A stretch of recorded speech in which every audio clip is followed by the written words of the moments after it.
Bienvenue sur Africa 24 dans cette nouvelle édition du QG Weekend. Voici les titres de l'actualité. La 4e édition du Rebranding Africa Forum s'est clôturée ce 6 octobre à Bruxelles en Belgique. Enjeux et défis des systèmes financiers africains face aux dividendes démographiques est le thème retenu pour cette édition 2017. La sentence est tombée ce 3 octobre 2017 au Burkina Faso. 23 entreprises burkinabées ont été exclues temporairement des marchés publics pour cause d'indiscipline. Et puis découverte d'un hôpital d'un nouveau genre en Libye, le centre Al-Qadissia de Tripoli propose des services vétérinaires pour les chevaux. L'équitation est un sport culturellement ancré dans le pays. Mais tout d'abord, la 4e édition du Rebranding Africa Forum s'est clôturée ce vendredi 6 octobre à Bruxelles, la capitale belge. Ce rendez-vous économique a réuni environ 500 participants venus des 5 continents. Une rencontre économique qui avait pour but de créer les synergies et partenariats requis à la lumière de la thématique choisie, la dividende démographique et la jeunesse africaine. On écoute à ce propos Karim Sy, fondateur de Jocolabs. Il est au micro de notre envoyé spécial Marie-Angèle Touré.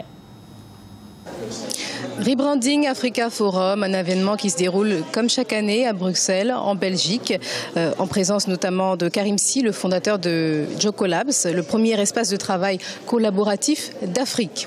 Ce n'est pas le premier forum auquel vous participez, ce n'est pas le premier forum axé autour de l'économie africaine auquel vous participez, mais qu'est-ce que vous avez retenu de spécifique, de particulier durant ce Rebranding Forum? Qu'est-ce qui vous a marqué et qui peut-être a changé la donne dans vos futures activités?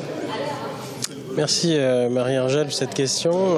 Je crois que déjà il y a une thématique qui se retrouve d'année en année, c'est le Rebranding Africa.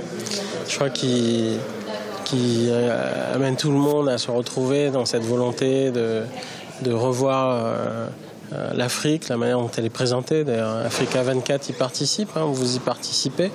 Montrer une Afrique qui est différente, qui n'est pas juste une Afrique faite de misère et de lutte contre la pauvreté, mais aussi une Afrique qui en fait est porteuse d'avenir, d'opportunités, et donc qui bouge.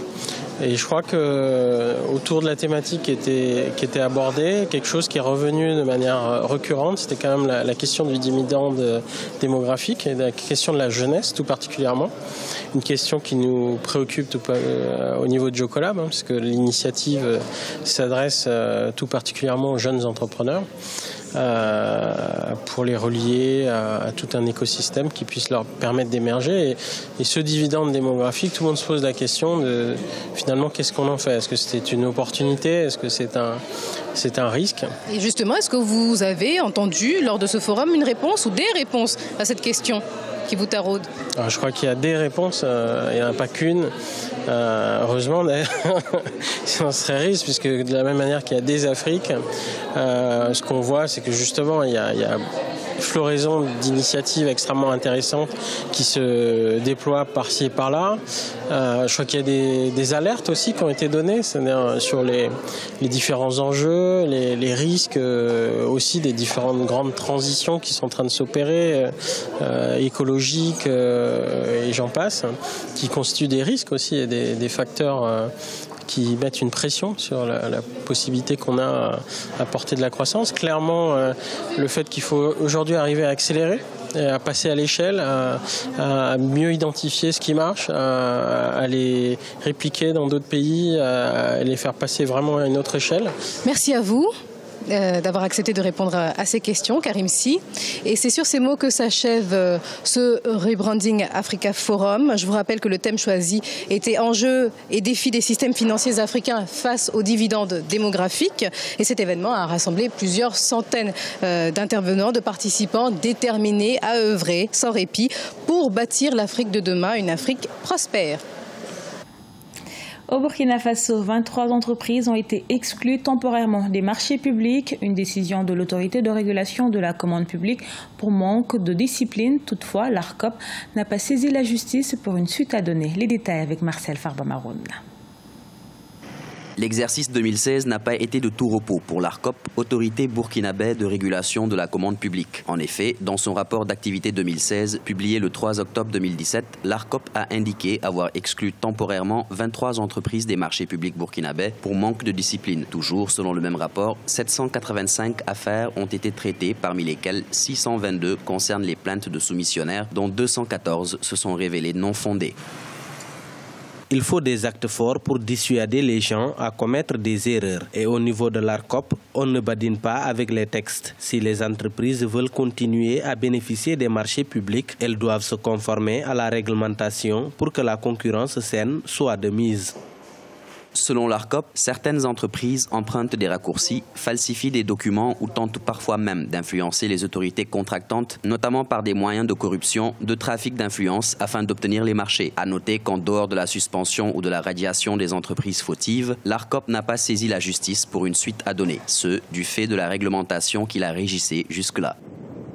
Quand on regarde l'article 163, du texte qui régule les marchés publics, il est dit clairement que lorsqu'il est constaté donc qu'une entreprise soumet par exemple des fausses attestations ou alors il est avéré qu'il y a une surfacturation ou des fausses factures qui sont soumises. Donc tous ces cas-là, il est bien clair dans cette loi-là, dans ce texte-là, que lorsqu'il est constaté et avéré, l'entreprise peut être exclue pour au moins 1 à 5 ans des marchés publics.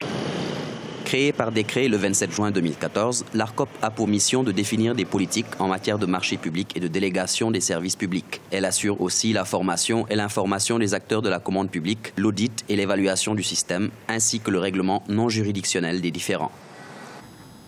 En Tunisie, l'activité touristique affiche des rebonds de croissance en dépit d'un contexte socio-économique difficile marqué entre autres par les attaques terroristes de 2015 et la dépréciation du dinar. Le secteur a pu générer 851,06 millions de dollars, soit une hausse de 21%. Les précisions avec Siamlo Victoria Sedji. En Tunisie, le tourisme renaît un an après les attaques terroristes meurtrières de Sousse et du Bardo qui ont fait plus de 50 victimes étrangères. Durant les 9 premiers mois de l'année 2017, le nombre de touristes a augmenté.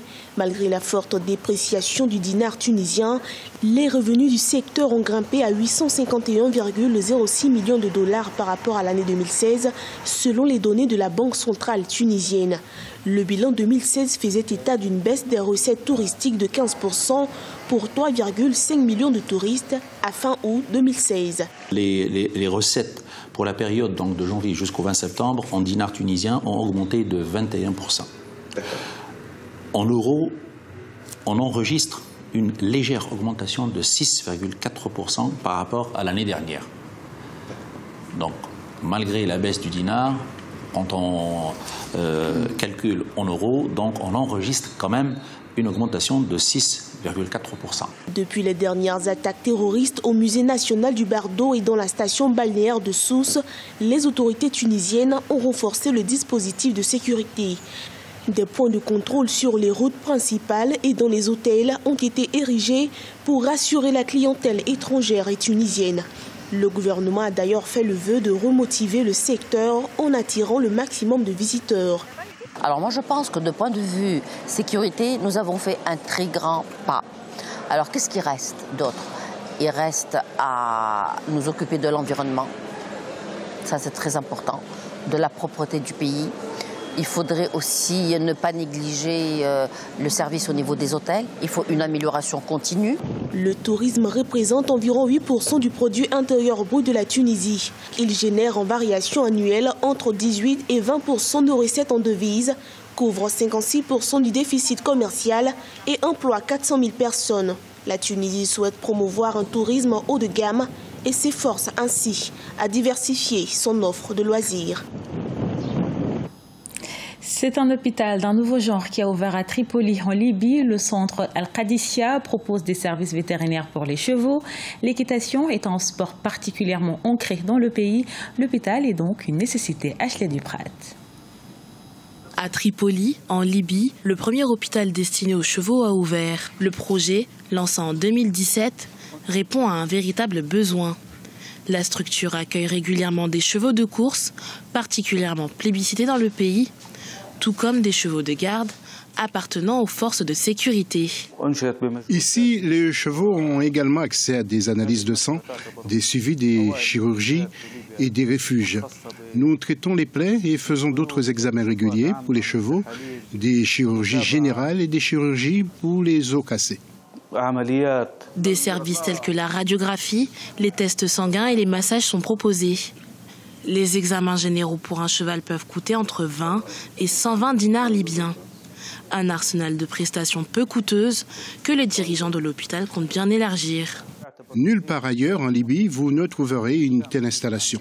Nous avons financé nous-mêmes cet hôpital et nous espérons pouvoir le développer encore plus. Mais comme vous savez, tous les problèmes généraux que la Libye traverse entravent le développement.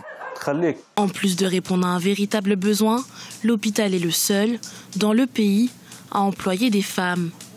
Honnêtement, la participation féminine dans ce domaine du traitement et de la chirurgie des chevaux est très rare en Libye. En même temps, ce type de profession pour les femmes est très bon, car elles peuvent s'occuper du cheval et l'aimer et lui apporter de la compassion. L'hôpital accueille 30 à 40 chevaux par mois. Malgré l'instabilité politique du pays, le centre compte se doter très prochainement de 2 cabines supplémentaires. Ce journal a été réalisé par l'ensemble de la rédaction. Nous vous remercions pour votre fidélité. Dans un instant, une nouvelle édition de l'actualité sur Africa 24.